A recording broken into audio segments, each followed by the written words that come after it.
السلام علیکم۔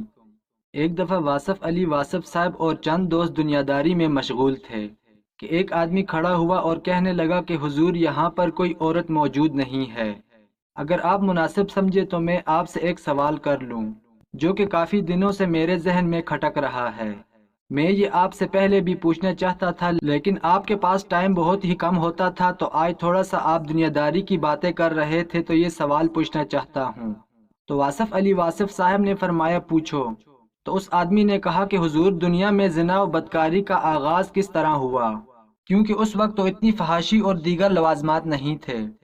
تو حضرت واصف علی واصف صاحب نے انتہائی خوبصورت طریقے سے اور تفصیل سے جواب دیا کہ حضرت آدم علیہ السلام کے ہاں جو بھی بیٹا پیدا ہوتا تو اس کے ساتھ بیٹی ضرور پیدا ہوتی، تو اس بچی کے ساتھ پیدا ہونے والا بچہ دوسرے بچے کے ساتھ پیدا ہونے والی بچی سے شادی کرتا۔ حضرت آدم علیہ السلام کی سربی اولاد کے درمیان ایک بطن کا دوسرے بطن سے نکاح جائز تھا۔ جب حضرت آدم و حوا دنیا میں آئے اور توالت و تناسل کا سلسلہ شروع ہوا تو ہر ایک عمل سے ان کے دو بچے پیدا ہوئے، ایک لڑکا اور دوسری لڑکی۔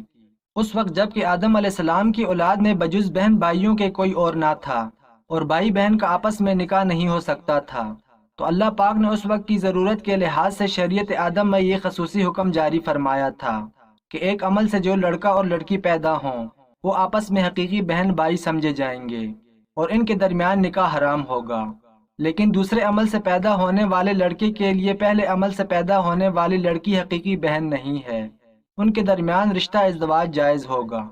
حضرت آدم علیہ السلام کی شریعت میں ضرورت توالد و تناسل کی وجہ سے یہ جائز تھا، اس کے علاوہ اور کوئی شکل نہ تھی۔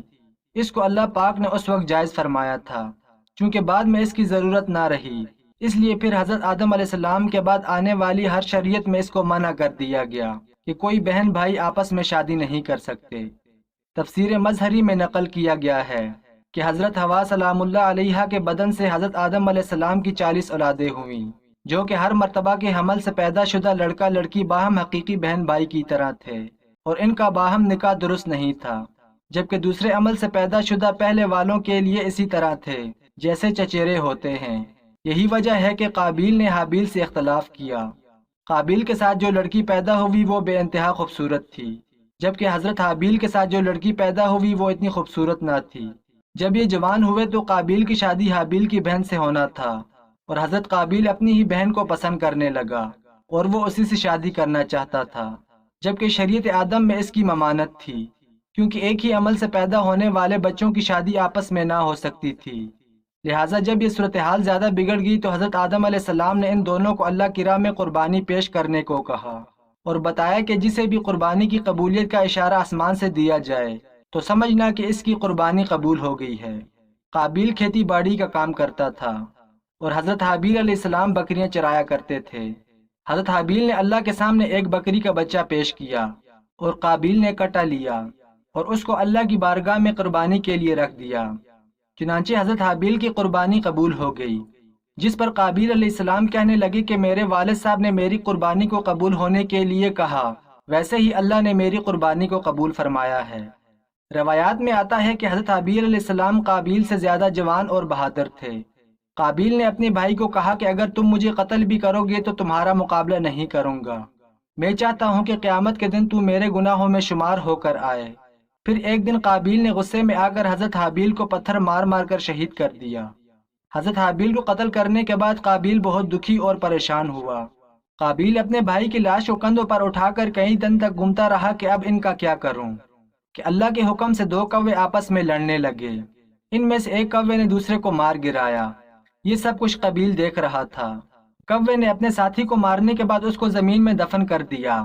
قابیل نے بھی کوے کو دیکھ کر اپنے بھائی کو دفن کرنے کے لیے قبر کھودی، جس میں حضرت حابیل کو دفن کر دیا۔ اس کے بعد قابیل اپنی سگی بہن اقلیمہ کو لے کر وہاں سے بھاگ نکلا۔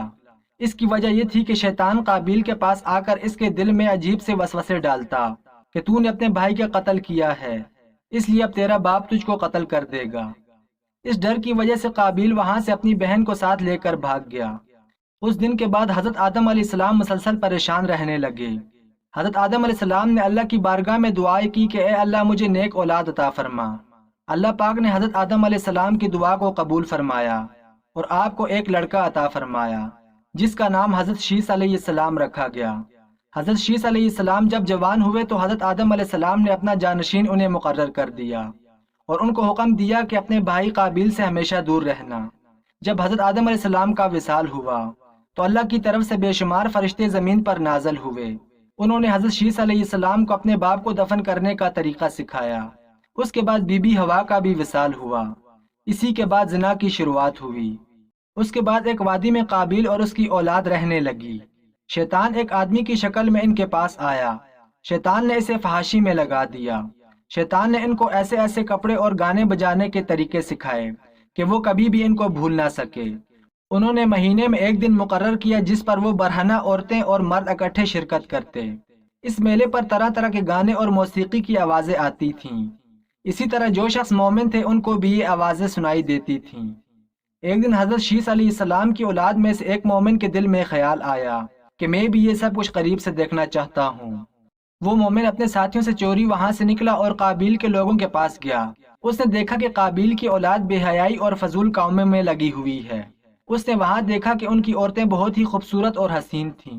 اس حوالے سے روایت میں آتا ہے کہ حضرت شیس علیہ السلام اور ان کے ساتھی بہت ہی حسین و جمیل اور جوان تھے، جبکہ ان کی نسبت ان کی عورتیں زیادہ پیاری نہ تھیں۔